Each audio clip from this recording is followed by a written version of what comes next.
Oh, it's cold.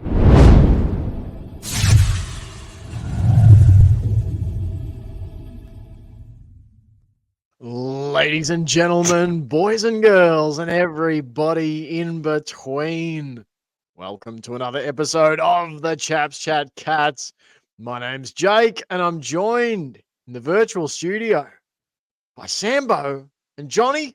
How are we, chaps? Pretty good. Really decent.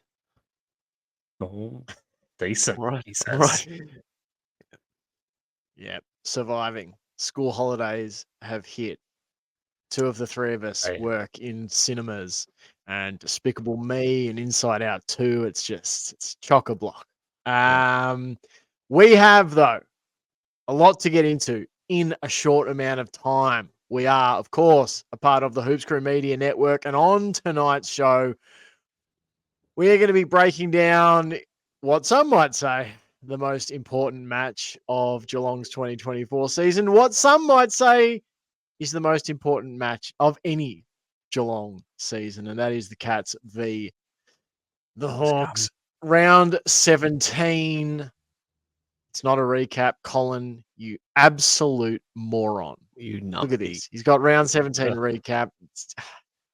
You're going to have to adjust that, Colin. You're going to have to adjust your attitude, your general work ethic. Everything about you. Readjust. Adjust your brain. On the show, Cats v Hawks, round 17 preview. We're going to talk all of that for about the next 20-ish minutes. Team selection, what we want to see, general thoughts about this match up.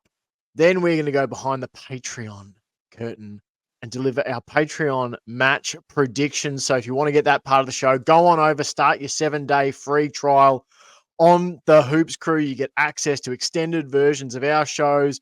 Get a Wednesday news wrap from Ben, sometimes myself and Ben. VFL men's and women's coverage from myself. Get the scratching post episode. So a lot of stuff to access on the Hoops Crew. We want to hit 30 paid subscribers by the end of the men's season. We're currently at 25. So if you enjoy what we do here, consider going on over, trying a free trial. If that takes your fancy, sign up for either the $5 or $6 tier and see how you go through the end of the season with all the extra bits and pieces. Do it. Chaps, Do it now. we have one more thing to say, business-wise, before we get into it. And that is to say a massive thank you to Valhalla Brewing, the network sponsor of the Hoops Crew. If you're in Geelong, if you're in North Geelong, go on over to the brew hall, get yourself a brewski. If you find yourself in the Geelong CBD, get down to the tap room and sample some fine bevels. Valhalla Brewing, the media network sponsor of the Hoops Crew. We thank them massively for their support. And now, chaps, it's time to get into it. As I said, some might contend that this is the most important game in some respects for Geelong. Hosting the Hawks down at Kardinia Park. I have summed up my thoughts in just one word, and that is win. Win this game. How are you feeling going in? I'm also feeling win this game. Me too. There's the preview. We're done. Let's move on. Patreon time. Bring out the horse. I can't lie. I can't lie. Yes, you can. I've If seen you lie many a if this times. happens to be a loss, I'm normally very balanced and calm, and well, maybe not calm, but we give a balanced account. I'm going to be I'm going to struggle to get through a Monday night recap pod. I was joking with someone saying it's a bit like college football. It's a bit like, I don't know, Celtic Rangers or something. I don't care whether they're 18th on the ladder and we're first. I don't care if we're last and they're first. I don't care what round, what final, what ground. They could play on Mars. I don't care. I want to grind this club into the dust anytime we get a chance. I don't like them. I don't respect them. And I want to beat them. And I don't care how we do it. It can look ugly. It can look pretty. It can be by 1 point. It can be by 101 points. Just win the damn game. Go into Kardinia Park. And before we get to team selection, sorry, Don't chaps, I've had this rant sitting in my head. It has been announced as a general admission sellout. That place needs to be hostile and loud. If you've got a ticket and you're a Cats fan and you're going to Kardinia Park, make sure the Hawks do not want to come down and play at our stadium again in years to come. You've got to do your bit. We all have to. All right, let's get into some team selection, chaps. We'll talk some footy. I'll tee you up here because we've got a couple of changes to chat about. Oh, let's do it. Fired up. I did tell my boss that if we lost, I wouldn't be coming into work on Sunday. And nor should you. No. It's that serious. And look, I want to clarify too, because there's always a few morons out there. When I say make it inhospitable and ferocious, obviously within the bounds of morality and ethics. Conduct yourself like a Cats fan, even if you are being, ferocious at the football game. Conduct yourself. We are not Collingwood. All right. Right. Definitely We are not Hawthorn. We are not these other clubs. Conduct yourself like a Geelong person, but make it loud. All right. Get proud. Chaps, there's changes. Changes. Sean Manor in. Ollie Henry in. Nice. Out go Mark O'Connor and Jai Clark. Now, Paul of the Hoops crew had said he thinks Jai Clark needs a rest the next week. Jai Clark gets a rest. There you go, Paul. There you go. Bit clairvoyant there. Yeah. Johnny, I'll come to you first here. Thoughts on the changes? What stands out to you? Obviously, the one that stands out the most is Sean Manor. He had a few games at the start of the year. I think it was 1, 2, maybe 3. Conducted himself fairly all right during those 2 to 3 games, but I think, like as we mentioned on our recap pod, he just didn't have the Cats blood going through him yet. The idea of sharing it around. There's a few moments where he went for goal and he should have looked for a player, a teammate in a better position. Mm-hmm. And now he's gone back to VFL for a number of weeks, worked on his game plan, game style, got his fitness up, all that, whatever he needed to get done. Who knows? It might have been numerous things that the coaches saw that we didn't see that he just needed working on. And obviously he's put in the hard yards and earned his spot back. As you've been saying, Jake, he's been playing a pretty good level of VFL footy. And then I think the game on the weekend where he got 6 goals, 29 touches, clearances and all that sort of sealed the deal for him. So it's good to see that he put in those extra hard yards to get back in the team and it paid off for him. So hopefully he can continue that good form in the VFL and bring it into the AFL side. Because if he doesn't step up to the AFL level and not do exactly what he did in the last VFL game, but do something similar, then probably find him pretty quickly out of the side again. So I think he'll be up for the challenge. That's going to be a big challenge.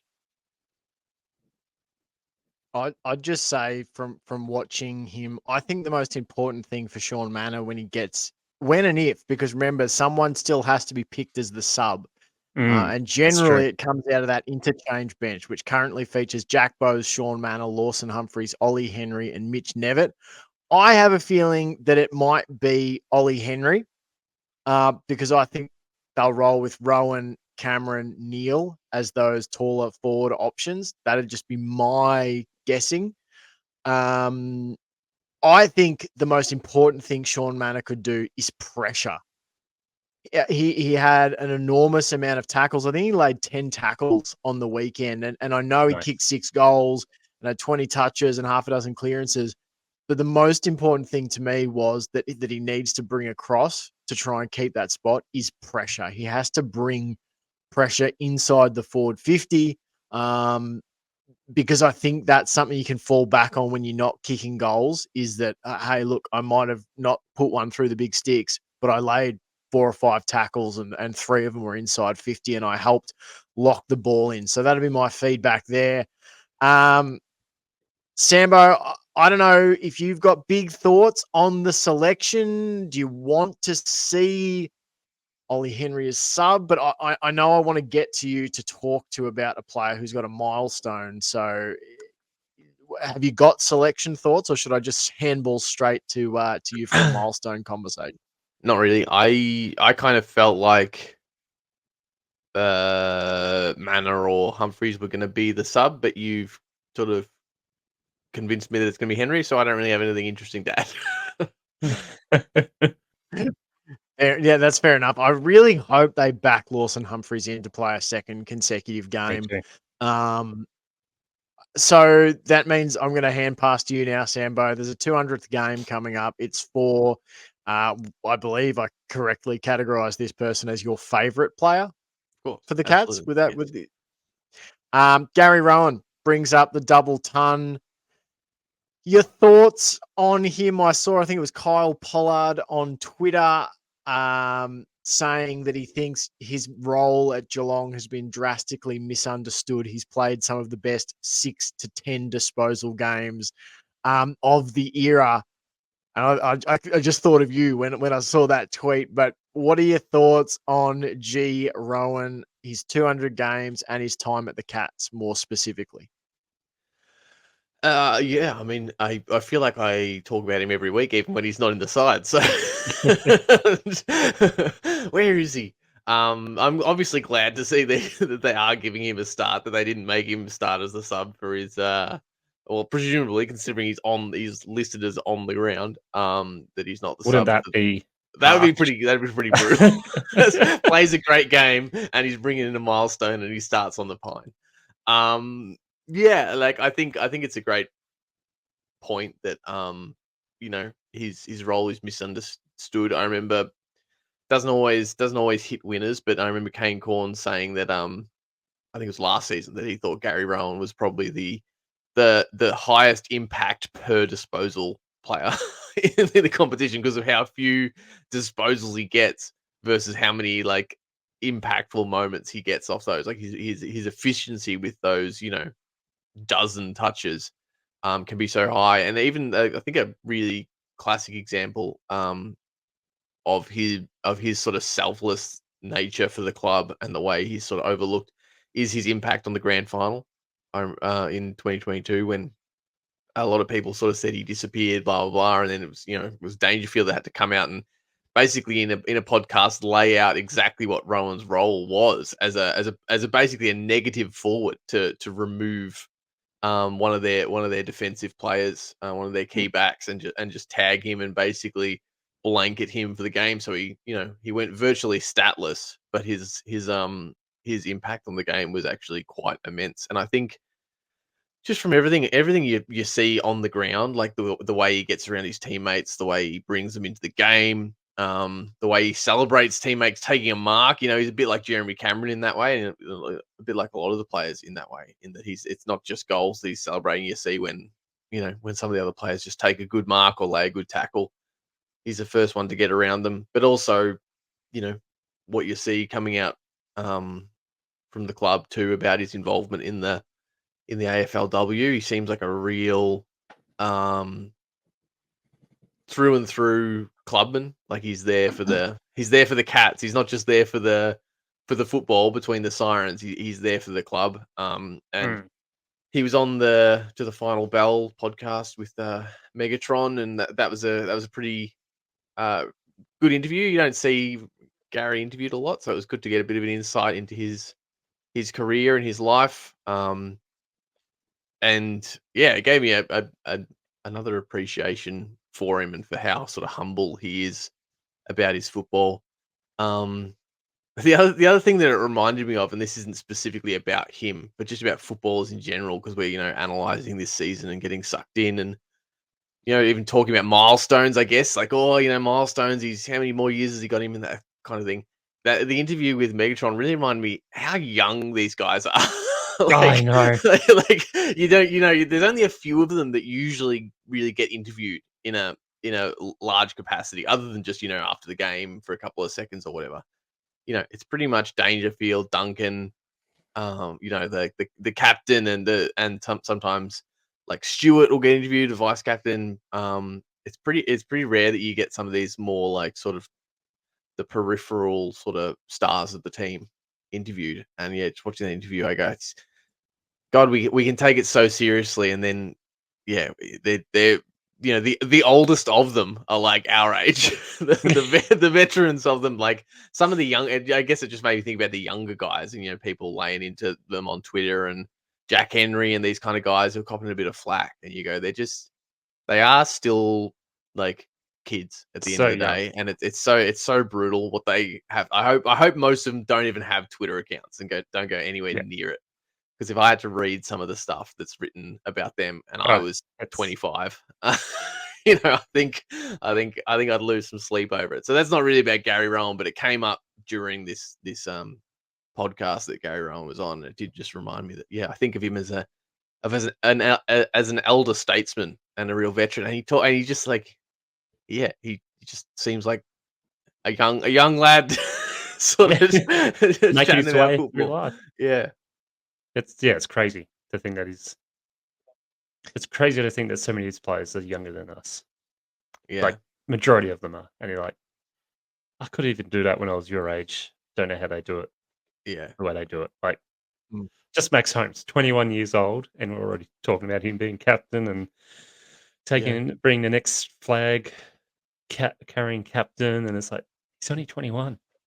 That's mental. But this is why they get paid to be bucks, because they're so young. They're obviously built up for this. They've trained their entire life, and this is what their dream is. So it's one of those things that it would be tough, but if you've dreamt about it for so long and you work so hard towards it, then you're going to be pretty primed for it. And obviously, it doesn't work for everyone, but yeah, it's just crazy to think how young they are still. Mm. Especially like Max Holmes just gets me every time. He's only 21, and yet he's such a vital part of this Cats team. The Ollie other Dempsey, age 21. Yeah. Shannon Neal, 21. Yep. the other little thing that I picked up from the podcast was that Gary Rowan's got the fastest ever clocked GPS speed since they've been taking that. Yeah, wasn't it like 36 kilometers or something? 37.8 kilometers an hour against Collingwood. I think it was last year. It was round one last year. I was going to say, I remember seeing that at some point. It was either last year or 2022. Only 0.5 k's an hour. Sorry, let me start that again.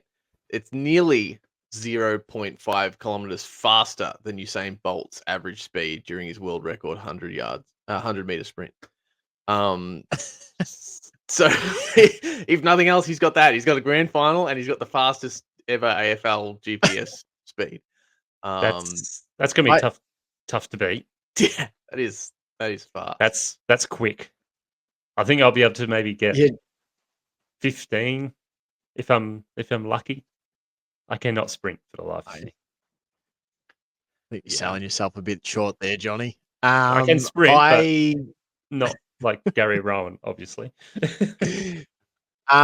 Just wanted to highlight his performance last week in terms of impact.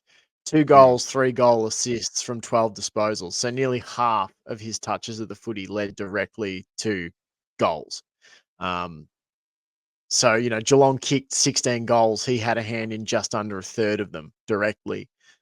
So, yeah, massive impact player. It's what I try and talk about with James Willis in the VFL. People say he's only had 7 touches. And I'm like, yeah, but he also kicked 2 goals, set another one up, had 4 tackles, and 2 of them were inside 50. Like, it's like it's It's not everyone needs 30 touches to impact the game. I mean, you look at Tom Mitchell for Hawthorn. He was getting 50 plus disposals, and what was he doing with those disposals? Not much. It's definitely, I sometimes. feel I've been, Sorry, I was just going to say you go. you'd rather have a player have low disposal count but have massive impact, and that's what Gary Rowan brings. He brings that impact to the game. He's always pressuring, challenging, chasing, running as fast as he can. It's 37 point, what have you said, 5, 4 k's an hour. And that, just the one that typifies Gary Rowan the most was when he was running it with his entire back, head, everything away from the ball in the Essendon game. He just stuck up his arms at the perfect moment where he's able to make a spoil, and Neil got a goal from it. It's like, these are moments where not every player is going to think of do that. There's only a few players that would think to go, the ball's nearly here. I'm going to stick my arms up just in case. And I think Gary Rowan's only one of very few who would actually think to do that. And that's what he brings to this team, that just unique, different approach to football, and one that is pretty vital to this team at the moment. I'm really interested to see just to pivot a bit away from the Rowan discussion, just about the ruck.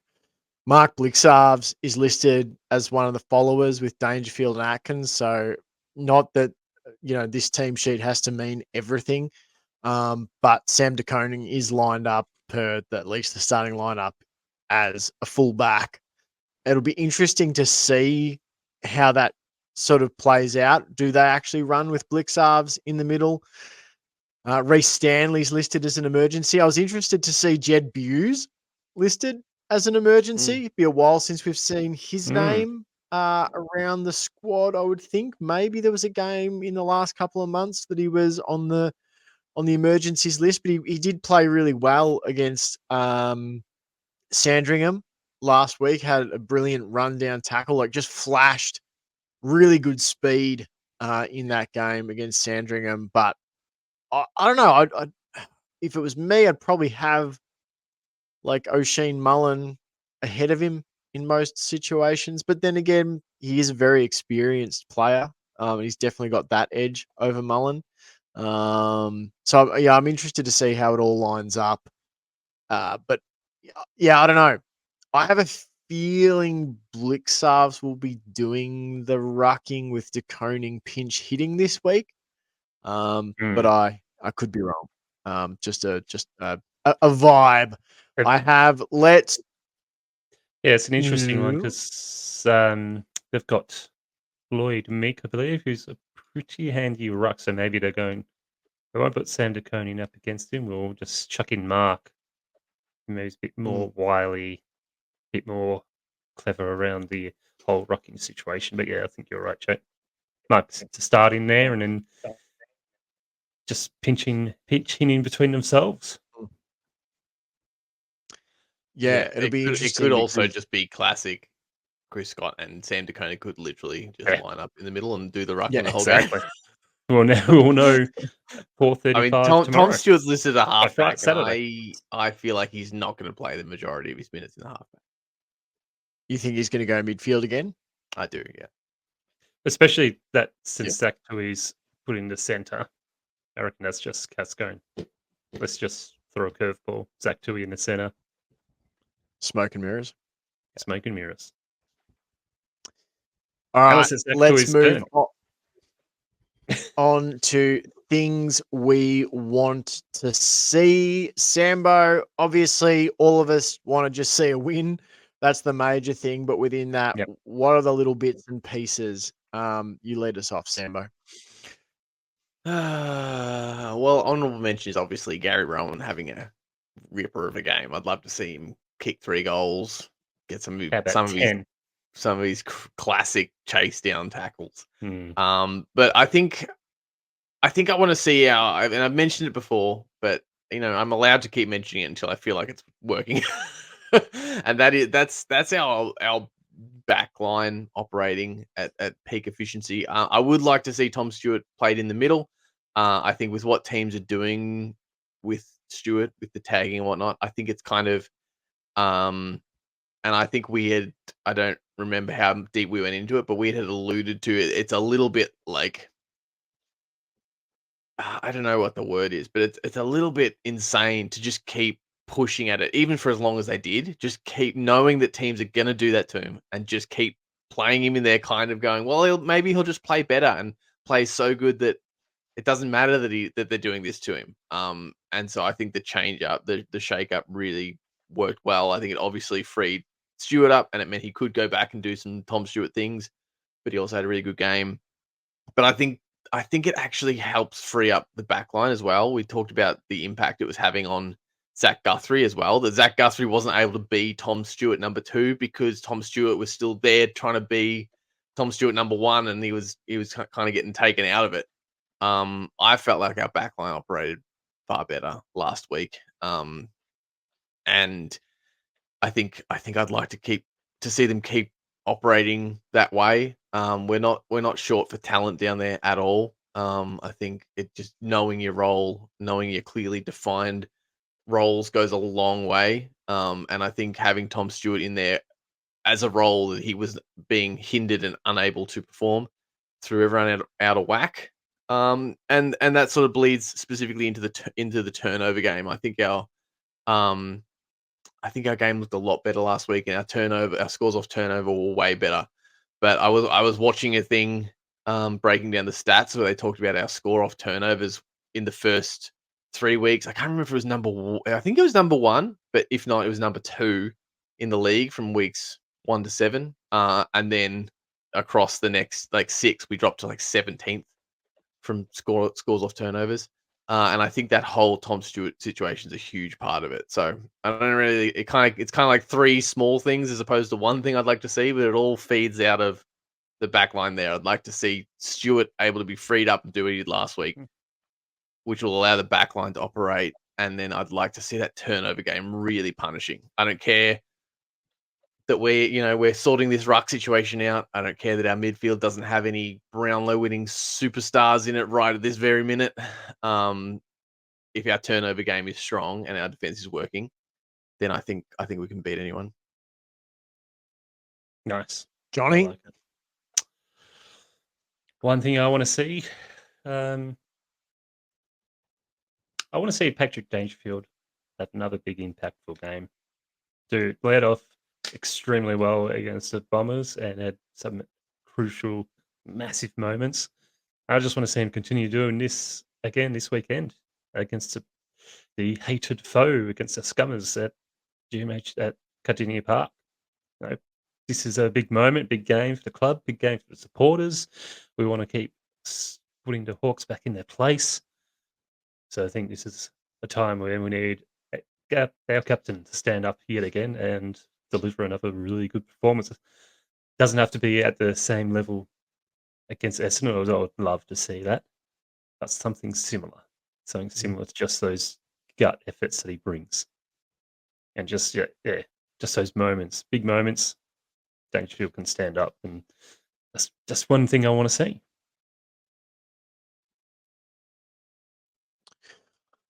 Love it. I want to see the same level of tackling intensity and pressure that we delivered for large stretches against the Bombers. He had 78 tackles. Now, Geelong's already a pretty high tackling numbers team in 2024, but 78 was 13 higher than what our season average is. So I want to see that. Obviously, Atkins is a bit of a tone setter there, but I think that's something I liked about seeing Stewart in the midfield. He brings that really physical, aggressive, almost bullying presence there. He had 5 tackles. Blixarves had 6. Close back to doing what he does best with 6.